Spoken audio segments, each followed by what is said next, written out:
Charlotte, if you had a wish list in terms of some of the changes and so forth, I mean, one of your thought pieces I've seen before is you're looking to possibly get the language change from, say, endpoint assessment to endpoint examination, and language does matter. It does matter. I think it just gives the right impression of what we're trying to achieve.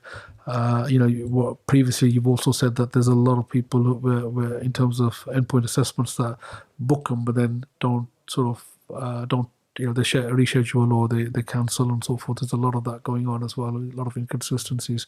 So in terms of some of the changes, particularly in terms of the sector and so forth, what is it? Are there any quick wins, do you feel, or is there any suggestions, ideas?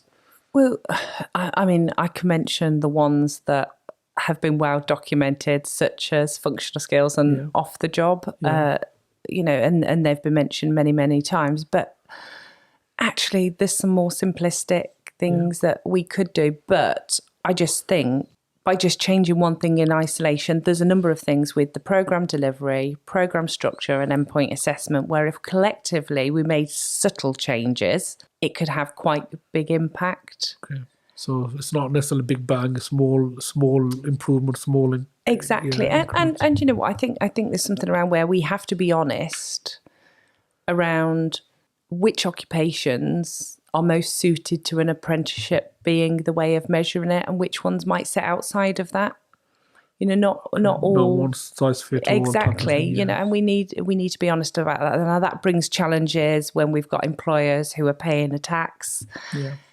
And at the moment, that is determined around apprenticeships. So apprenticeships is going to be the go-to. Yeah. But we've certainly seen it. I'm gonna pull out logistics as a perfect example.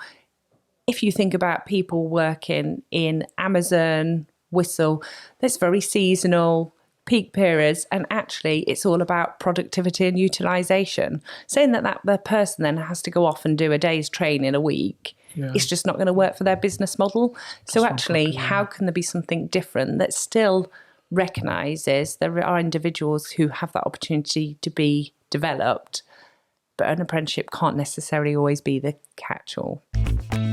Canny Conversation Podcast Series 5 by Safaraz Ali.